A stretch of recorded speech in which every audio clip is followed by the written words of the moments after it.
Voices from L5 is brought to you by the National Space Society. Check them out at www.nss.org. The act of moving onward means we pass these signposts.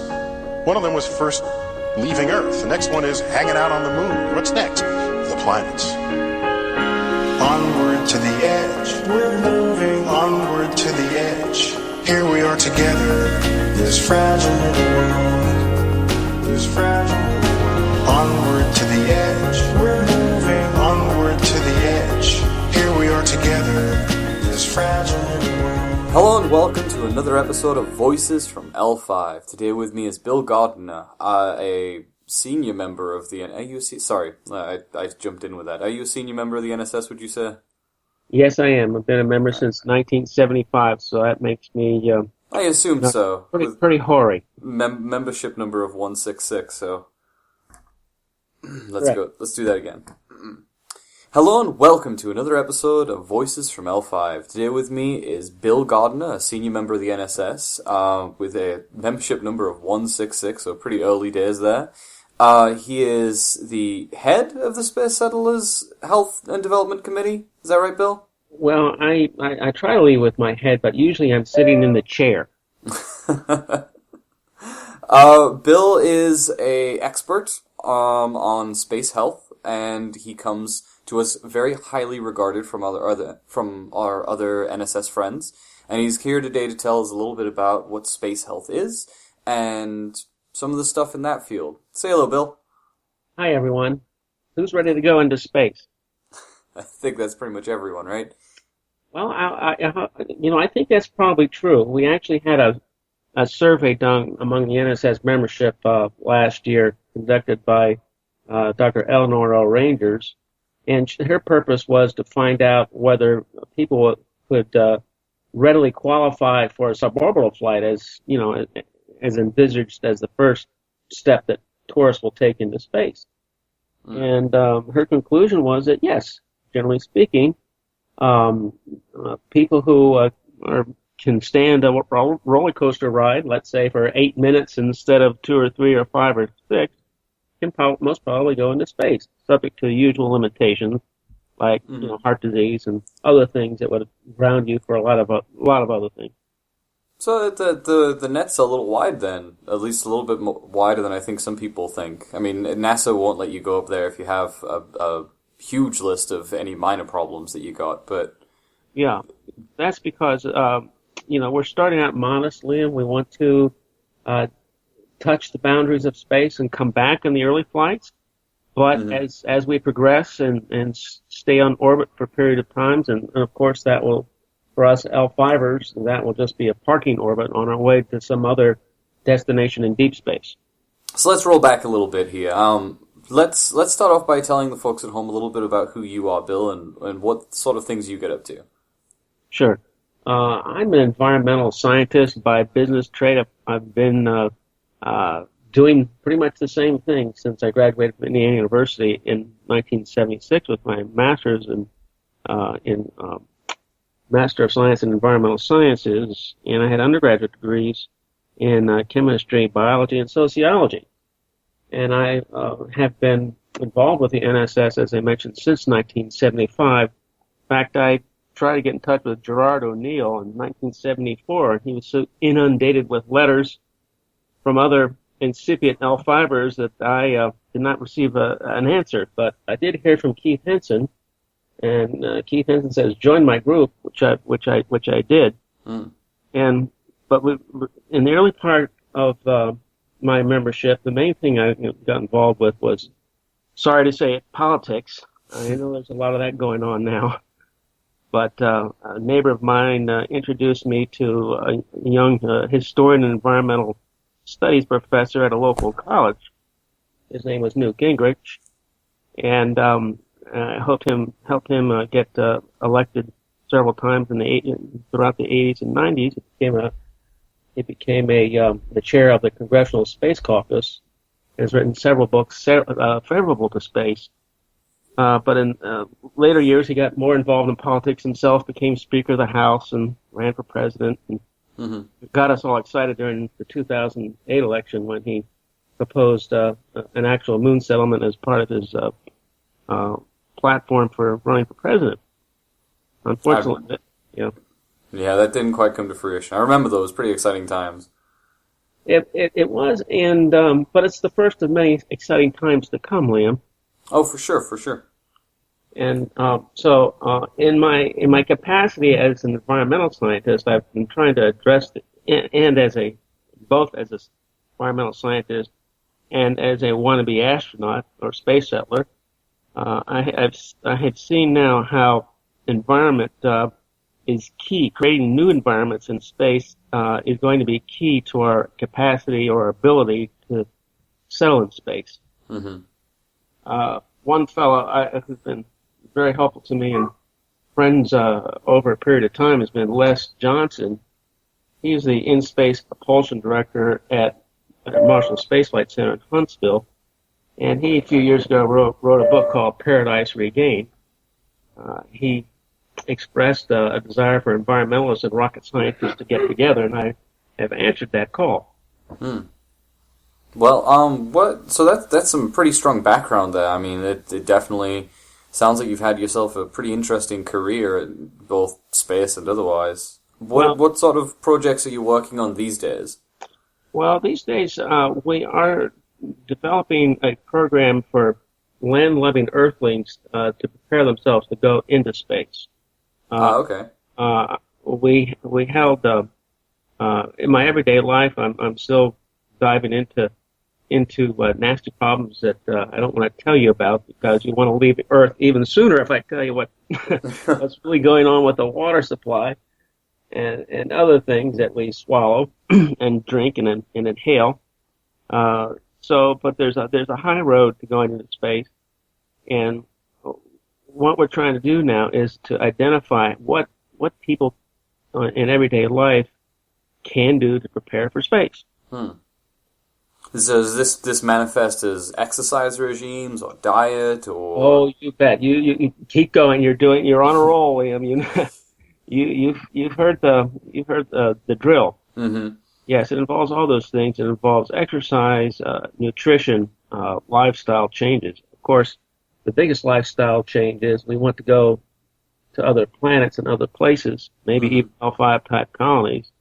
And many of our number in Atlanta, being the home of DragonCon, would even like to become a species, such as Klingons. So let's delve into that a little bit. Say I'm the average American. I've got a few too many pounds on me, and my main hobbies are sitting around and watching TV. How do I get ready to be an astronaut? Well, it's tempting to say turn off the TV and go and run 5 clicks or something. But I've got my TV running, and I watch NASA TV a lot, and I see the astronauts sweating aboard the ISS doing their advanced resistance exercise, and that appears to be working for them. They exercise 2 hours a day, but on Earth we don't even have to exercise that extent because of the microgravity in space. They have to work hard to replace the positive effect that gravity has on human health, which is maintaining muscle and bone structure. On Earth, though, we have learned that nutrition is really a key part of getting ready for space. The astronauts are burdened with having to eat a lot of processed food, canned food. They don't get much fresh food except brought aboard the Progress resuppliers mission. The Russians have generously added to the store of fresh food whenever they bring up Progress, and of course we send our Florida oranges, our the good old U.S. of A. Plus the handful of cress or whatever it is that got grown up there a little while ago. You're right. Maybe you noticed in Gravity, in fact, they depicted the growth of wheatgrass, and I think it was in the Chinese space station as as she went through there was wheatgrass growing there, and wheatgrass is one kind of alkalinizing vegetable. In 1986, my company wrote a proposal after getting a principal investigator who was in fact a pharmacologist doing research we wrote a proposal to the NASA Small Business Innovation Research Program to follow up on a large body of clinical evidence showing that excess acid in the diet, principally animal proteins, causes the loss of calcium. Have you heard of that? Yeah, sort of one of the main things that we got to worry about when we're in space, right? It is, and the working model for many decades since the beginning of the space program, William, is that the microgravity reduces resistance on bones, so it's basically a disuse osteoporosis kind of a disease that occurs in space. But there's also some fundamental chemistry involved in that, and that is the whole concept of pH balance. Our body must maintain in the blood supply a pH between 7.35 and 7.45, the only pH range in which hemoglobin functions. Hemoglobin has to do with the alchemy, if you will, of exchanging oxygen on the same molecule for carbon dioxide, namely hemoglobin. And it only works in that pH range. So the whole physiological system is set up to favor that pH. And so when you consume things which produce acid residues, such as animal protein, grain, sugars, a lot of these things, like simple sugars, have a hydroxyl on them, which is typically what you expect from an alkaline food, but yet they don't metabolize to neutrality. They go through the Krebs cycle and all those, and the cycle is not complete. So we instead of ending up with pure muscle mass and carbon dioxide, we end up with a bunch of acids, a little bit of muscle tissue and some carbon dioxide. So the body has to take the calcium from get the neutralizing agent from someplace, the alkalinizing agent, and that comes out of the bone. Right. So step 1 on your path to becoming an astronaut is cut down on the acidic foods. Right. And step 2, 3, and 4 is alkalinize. And it works because I got some bone densitometry done a few years ago after getting a sad health fair report about 10 years ago, showing that I was pre-osteoporosis, a condition they call osteopenia. And so that last several years I have been trying to cut down on the acid-type foods or acid-producing foods. And last time I got a test done, I was in the normal range, which for a man of 63 ain't so bad. Yeah, that's great. I wish my bank balance was in the right range too, but that's a story for another broadcast. Right. Financing space, that is. Yeah. So we exercise, right? We eat healthy. We cut down on the acidic foods. Does that make us astronaut fodder at that point? We become astronaut fodder. Not only astronaut fodder, but we go beyond being test pilots. And the crews that we have now, as you know, are founded in the the test pilot physiology, the early doctors. We're looking for healthy specimens who could do well in space as they would in a test pilot situation for a few orbits, and then later a few days, and then later a few months. So have Scott Kelly up there and Misha trying to demonstrate that they can stick for a year. Right. Unfortunately, Scott is already expressing a high degree of cabin fever. So, there's another issue there about psychology. And, right. One begins to wonder if we're just, we can't, obviously we're not going to send anybody in the constellation system or a successor, Orion. That's a little more than an escape pod, right?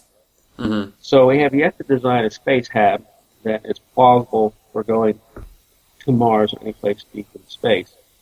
So we're going to have to come to the third element, which is creating a closed ecological life support system that is favorable not only to the basic elements of life, but to lend our bodies the capacity to thrive in an alkaline, in a neutral, balanced environment, and also to become resistant. We think it's plausible now to suggest that we might even become a little bit of resistant to ionizing radiation, believe it or not. I, in fact, have discussed this at some length with Dr. Frank Cusinata, who is the lead researcher in the area of ionizing radiation and its effect on the human body. Now, Right. Of course, as you may know, there are several aspects to that. There's the background GCRs, the galactic cosmic radiation, and there's the the stuff coming out of the sun all the time, photons and heavy nucleons, cations coming from the sun, that are a thornier problem. But if we can improve our resistance to the background space ionizing radiation, namely the GCRs, we can reduce a lot of need for shielding that would otherwise be required to keep us safe. Right. NASA has a standard based on the federal government standard for radiation workers of not exerting lifetime no more than a 3% risk of obtaining cancer from radiation exposure. Well, early studies have shown that the trip to Mars will exceed that exposure limit. In fact, NASA convened a special ethics panel of the National Academy of Sciences a couple of years ago to study the ethics of waiving that requirement for astronauts or allowing people to sign a waiver to that effect. Right. And so that's an issue. But yeah, I mean, the specific... I always find it fascinating that there's these entirely new risks that we face when going out into space. It's similar to any new method of exploration, obviously. I mean, we didn't have, car crash accidents before we had cars. And similarly, this sort of bone degradation and radiation risk, this is in the century of spaceflight that we've had so far. It's the only time in human history when you've really had that much of an exposure to these new risks, or that the average person can. You mentioned that we might find ways to make ourselves resistant to radiation. These galactic cosmic rays and the sun's radiation. Yeah, I would expect that we'd still need a storm cellar for seeing. Oh, for sure. And the heavy stuff. But what methods are currently being explored to make humans more resistant to radiation? Well, first of all, we're trying to establish baseline health atomic for human beings. There's a difference between health status and actual health. The atomic age has developed pretty much in parallel to modern agriculture and food processing. And the occurrence of most cancers has nothing or little to do with radiation, but the cause is the same, whether it's from radiation or from chemicals in the environment, which, as I mentioned, I study at great length. And the body's response to radiation and to carcinogens is the same. It has to deal with those. It has to move them around, pack them in fatty material, excrete them, coat them with hard calcareous substances forming a hard tumor, or otherwise repackaging it or getting it out of the body. And there's the title I gave my presentation at the Mars Society meeting this past August in Washington, D.C. was titled Sweet Surrender. And it was based on research that's been done and verified, showing that even things like simple sugar compete with the repair mechanisms, our genetic repair mechanisms, that would otherwise keep us healthy. Good Lord. Yeah, yeah. In fact, what happens is that sugar is, well, eating sugar, I use the analogy with an automotive engine, because when you operate a vehicle, you have a carburetor, the old car, probably my age, back to the 70s, a fuel injector in the newer cars, and that's carefully regulated. Well, when we have, the body has a capacity to do that, but probably only up to about 25 grams a day, which is far less than which is about a teaspoon of sugar. And it's from all sources, not just what you add, but fruits and grains and pancakes and candy bars and apples and oranges. All those things count towards that total. And pretty much above that, you have to have a big, ugly molecule called insulin. And insulin takes the place of it's not really fair to call insulin a carburetor or fuel injector. It's more like a hazardous waste dumper. It mops up all the excess sugar that's in your system and sends it to storage in fat. That's the only function of insulin. This might come as a surprise to most of your audience members. I mean, I can remember trying to follow the nutrient timing after doing workouts, and that the premise of that was to take 60 odd grams of simple carbohydrates to get your muscles to grow after a workout. Well, all I did was get fat on that. I don't know if anyone else has tried nutrient timing. And I found out that that's the reaction most people do have, when they, which is that they don't metabolize the sugar. It just has to be packed away or excreted. And so the body runs much better on a small amount of sugar. It can be regulated. You're not just pouring a fuel into the engine through a hole you bore in the engine, which is basically what you do when you take too much sugar, regulated into the engine. And the engine, it turns out, prefers some fuels other than others, and that's fatty acids. You can, that fatty acids are on things like avocados and eggs, dairy products. For years, we were told, in fact, decades, about 1972, we were told, oh no, stay away from all the fats. Well, sorry, that was upside down. We said, don't eat the carbs and avoid the fats. Well, that was completely upside down. There's a book by a fitness expert called The 100 by Jorge Cruz, and he's the one who described, if not found, the 25-gram limit, or 100 calories a day from sugars. And he says that it's based on a very flawed and cherry-picked study back in the early years at Harvard University, where they cherry-picked data from a worldwide study that appeared to show a correlation between fat intake and heart disease. Well, they didn't even look at carbohydrates. It was strictly a hatchet job on fats.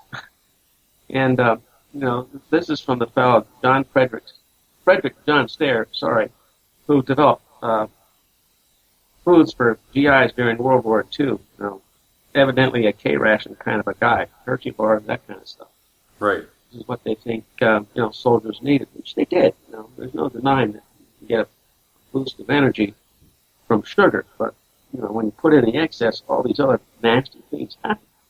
So to boil the story down to a conclusion, once you get your sugar intake down to that low level, your natural restorative mechanisms, the things that always take care of the ruptures in DNA, tissue damage, loss of any kind of structure, they start to work again. They start to replace it. So there's a little difference between a bullet that fired from a gun and radiation. Well, there is some difference in caliber, of course, between a bullet and a cosmic ray. But they're more frequent. Right. But chemically speaking, over the long history of the human race, we have been periodically exposed to high doses of radiation. And Jim Logan, who is he's one of the principals of the Space Medicine Associates. He's a frequent speaker to our group. In fact, he was in Toronto for the ISTC this year, and he's advocating with his group to go fast and dig deep wherever you're going in space because of this radiation problem. But he acknowledges that this is an interesting area of research and it needs to be closely followed. Well, if you're like me at the age of 63, you probably don't have that too many years. Either you're going to go into space or you're going to go into the ground, one or the other. And so these are things that you can do now for yourself. You don't have to wait for all the clinical massive studies to be completed. But I must say that everything I'm talking about has been clinically tested and clinically verified. Mm-hmm.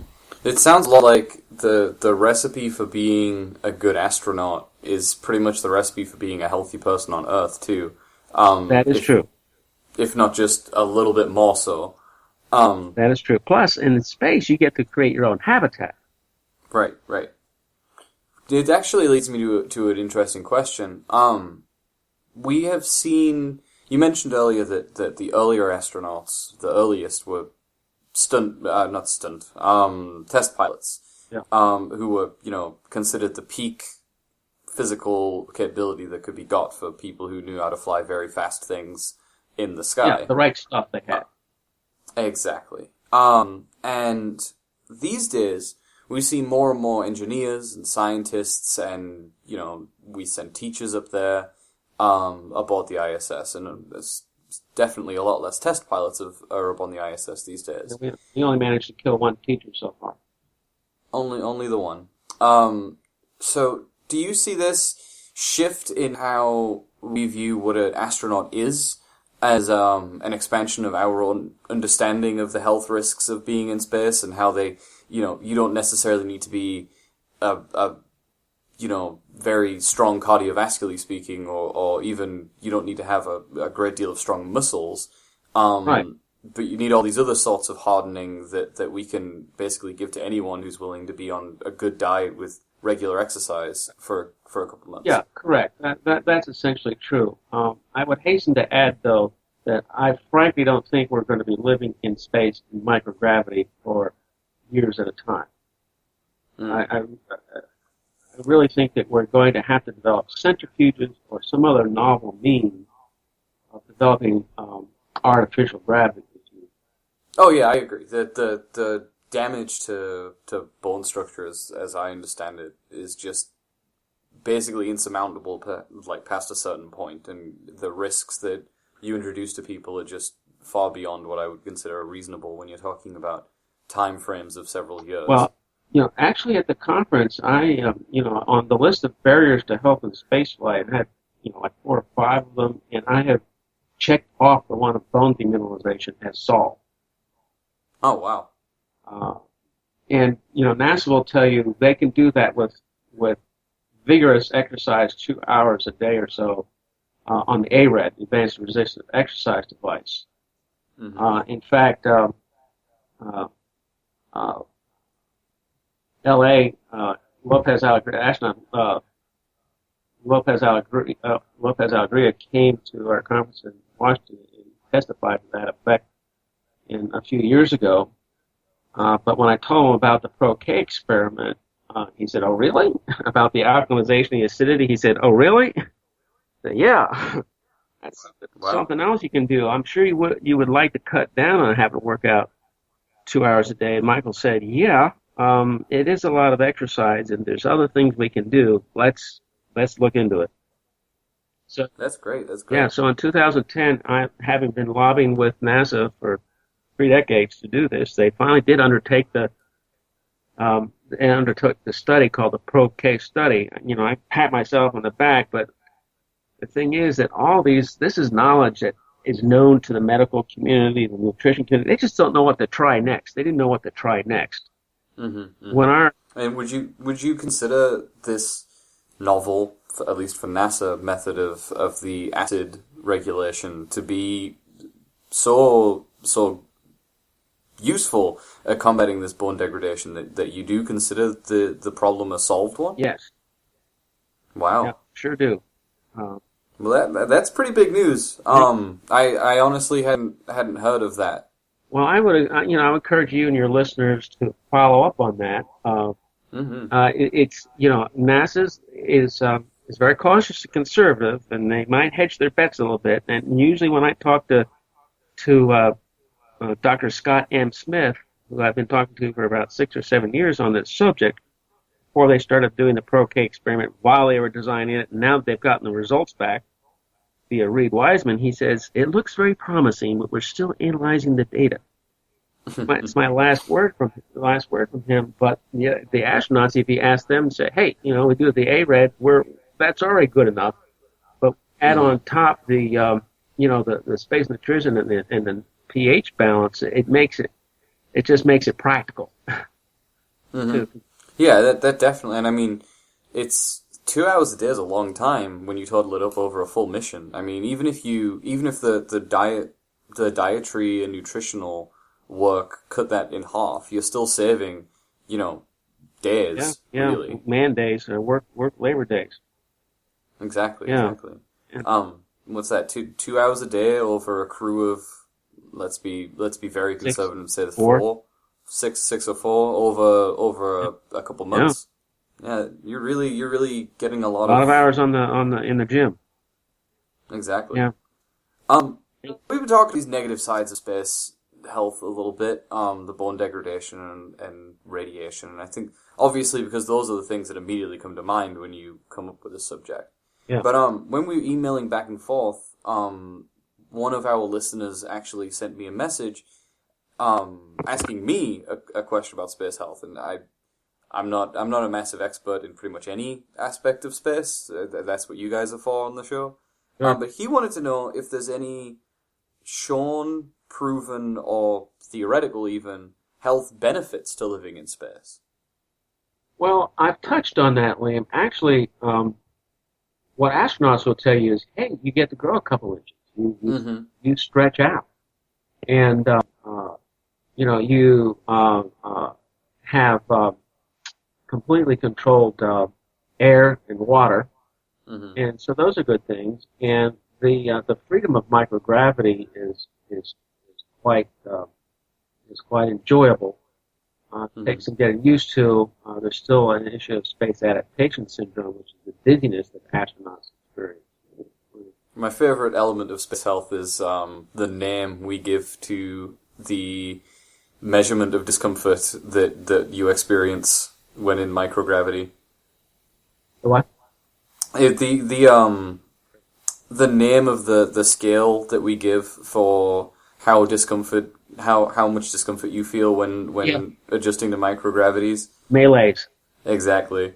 Yep. The story goes, for anyone who doesn't know, that one of the folks who went up into space had such a massively adverse reaction to microgravity with dizziness, nausea, sickness, and it lasted so long that his ordeal became somewhat legendary and eventually became the term we use to refer to how sick you are in space. Well, whose name shall remain nameless, right? We wouldn't want to embarrass him. No. Yeah. Anyway, you were saying. Well, the malaise may in fact be related to the same phenomenon of calcium regulation, because the proximal cause of any kind of sudden emesis, that's the NASA term, the medical term really, or toxin in your guts, is a calcium overload in the bloodstream. You get a little extra calcium, that throws off your pH, and then it produces an immediate emesis. And stomach emptying to eliminate, it's a natural reflex to remove the stuff that is proximally causing that sensation. In fact, for many years, Lackner and Graybiel, famous researchers on space medicine, and this particular effect, space motion sickness, space adaptation syndrome, tried to verify that the source was vestibular, in other words, inner ear. And they concluded that it's not. Wow. That's what the common wisdom says.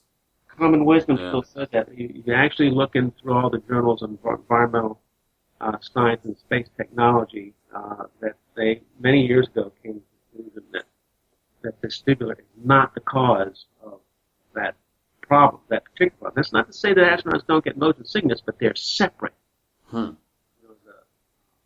There's no correlation between there's no correlation between getting motion sickness on the ground and getting space adaptation syndrome in space.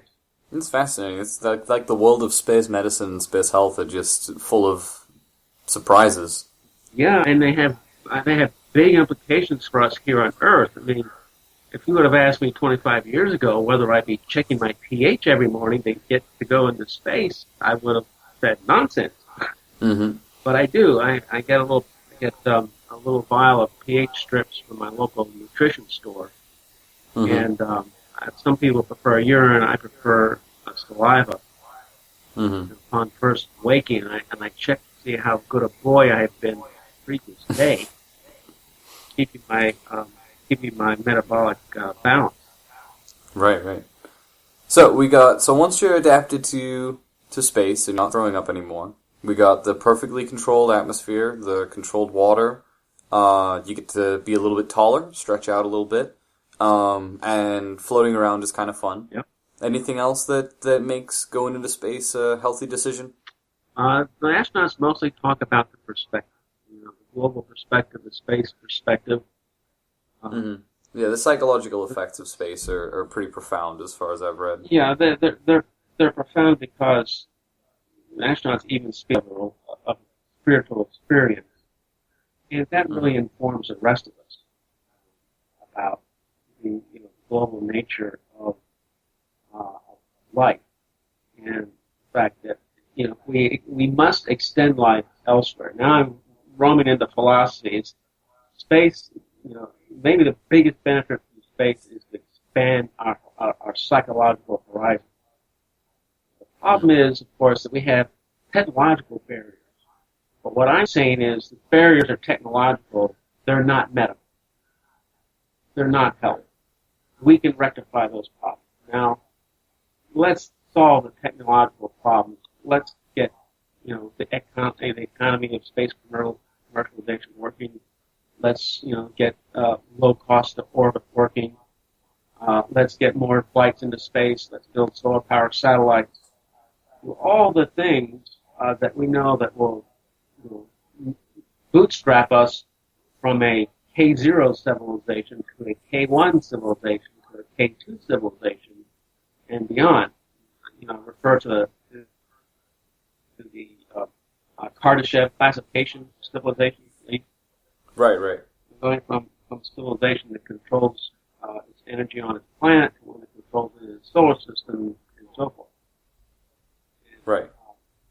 So I'm satisfied that not only can we reduce the problem of spaceflight technological one, but that we can go beyond just a few psychological benefits and provide designed environments for limited times in cislunar space, interplanetary space, but for longer intervals of time on planetary surfaces, where we'll take the things we need to make life work and avoid the things that make life hazardous and dangerous, so that we can spend all our time exploring places and falling off mountains on Mars rather than getting sick and dying from cancer.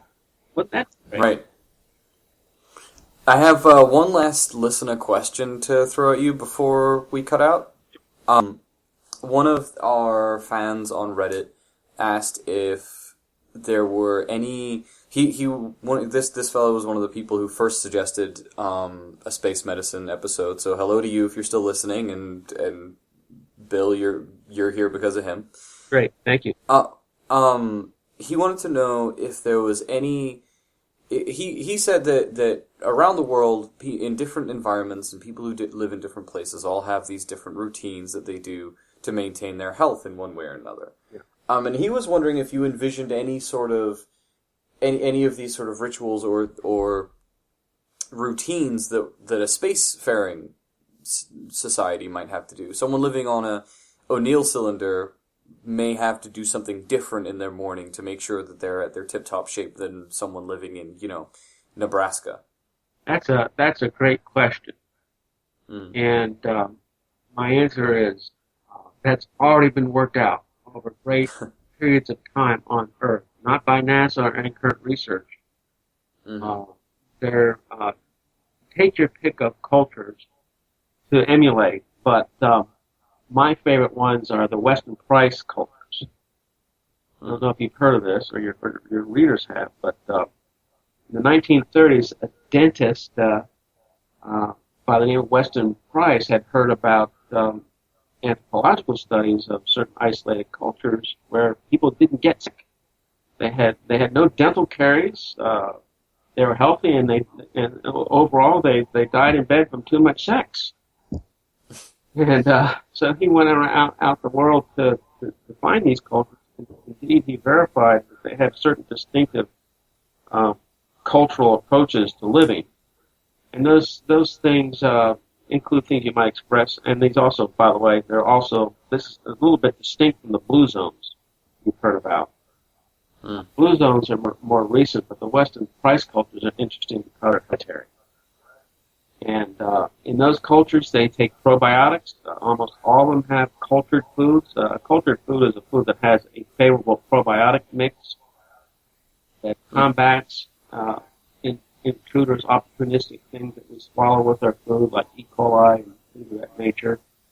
And they all eat fresh food, freshly prepared, no processed or canned.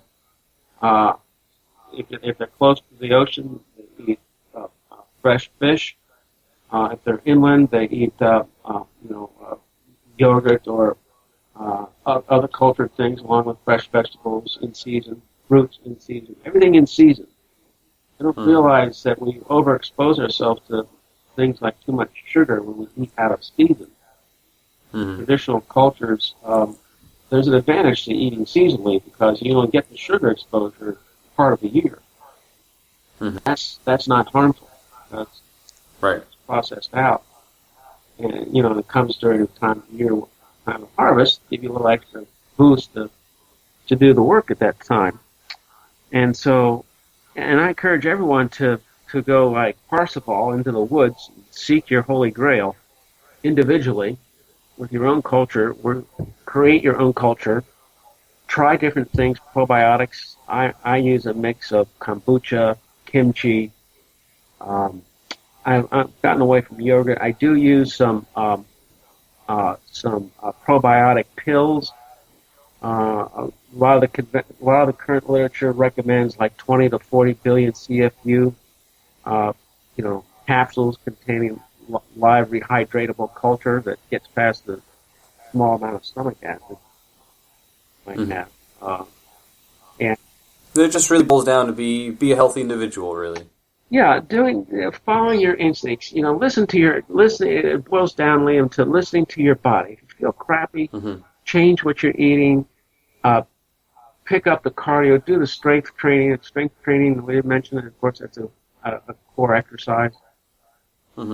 Because then you're getting the blood flow going. A couple of problems we didn't talk about were the losses of the visual acuity and the intracranial pressure build up. And that's approximately caused by a shift of fluids in the body to the upper extremity, which is why asthma is puffy in the face. And they're doing cardio experiments on there now to look at the arteries and function of the arteries and the veins. It seems that we don't have adequate measures of that now. The measures we have, such as a treadmill test, is on Earth only really produces positive results if you're already 85% occluded. Heard that recently. You have to have artery blockages up to no less than 85% to really show an effect on most of these tests. So they're doing things like carotid artery velocity with ultrasound. They have this experiment based on ultrasound experiment equipment. And the question also is about microvascular capacity too, because the fine arteries of the eyes and the brain are blocked by this leaky gut syndrome, which results from bad eating habits over many years. So in closing, there's another test. It's a little bit harder to come by than a lot of pH papers. It's called a live blood cell test, and you can actually, with one drop of blood, on a microscope, set on a microscope slide with bright field microscopy with a standard compound microscope, you can see in your blood whether you have interferences living in space. Huh. Yeah. One-stop shop space test. Well, what it shows up is fungal forms. Mm-hmm. So Candida is a common one that produces uric acid crystals as its waste metabolite. They circulate and get into the joints and cause arthritis. There's plaques from undigested food particles. There's damage to red blood cells you can see. And I've had all this, by the way, speaking from first-hand experience. Damage to red blood cells called folliculocytosis. It's the oxidative damage from heavy metals in the food. And, so when we get these heavy metals, you can see the damage first in red blood cells. Now, this is not a medical diagnostic test, mind you. This is a health status test. Because any of these conditions, as extreme as they sound, can go on for years before you actually have a clinical presentation of something like glaucoma, which I do have, and they didn't start doing this stuff soon enough to prevent it. But for young people, it's entirely possible you can get yourself into a disease-free condition and be the first, if not the only, to qualify for travel in deep space. That's the goal of this committee is to get volunteers and people onto the same program, and then on the other side convince the people, whether that's going to be Elon Musk or the folks at NASA, that we're the people that you want to take into space because we're hardened against radiation. We don't lose bone, mineral, calcium. We can take or leave artificial gravity. We can take or leave microgravity.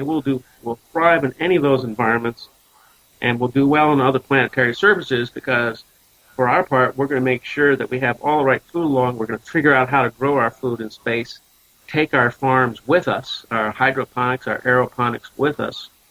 Because in The Martian, he extended his life, didn't he, by planting little things there and using the appropriate amount of fertilizer, right? Remember that scene? But that's realistic. It's realistic that we can do that. We can extend life, not only like Mark did. Right. But we can do that. We can do that starting now on Earth and carry like Methuselah's Children, a Robert Heinlein book, into space. So that we can time enough for love. Another Heinlein topic. Sounds like we're trying to build the first Astrosapiens almost. Astrosapiens, yes. Maybe that's how we got here. Maybe. I think you put your finger on something. We are, in fact, fallen. But not from an imaginary heaven, but from the heavens as such, space as such. And so we just need to find our space legs again, and we'll do fine. We'll travel to other worlds. All right, Bill, you've been fantastic. Really, really interesting show, and it's been great having you on. Before you go, is there anything you any work that you're working on, any books you got coming out, or a website you want to shout out to people? Look us up on the NSS website. My email address is william.w.gardiner@gmail.com. I was trained at the Dow Chemical Company theory of writing, which is to write no more than a page. So if I send you something, it won't be long-winded, or it'll be in a PowerPoint presentation format. Don't have any books, not an author, but try to find the pithy short things to help people understand what's going on with their environment, what they need to do to resist those problems, to avoid them, and to improve their own health, be ready to go and to go live and thrive in outer space. See you, Bill. Thanks, Liam. Bye.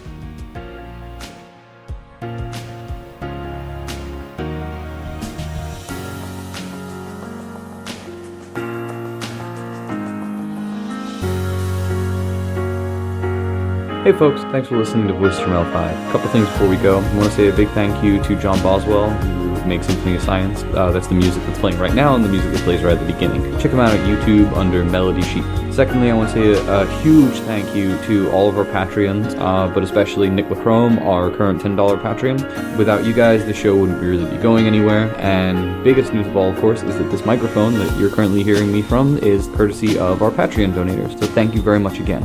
If you guys are interested in becoming Patreon donators, check out my Patreon. That's patreon.com/voicesfroml5. We got some really fantastic goals and some really great stuff we want to do with the show in the future that we need a little bit of support to get there. Check it out. As little as $1 a month really does make a difference. If you guys want to support the show in a different way, feel free to like, share, subscribe, link this show around a little bit, tell your friends, and vote 5 wherever you might be listening to us. It really helps to get the word out that way. Lastly, I do want to say if you guys have any interest or feedback or anything you just want to talk to me about, feel free to email me at voicesfroml5@gmail.com. I check it all the time, and I'm always on the lookout for new guests or show ideas. Thanks, guys.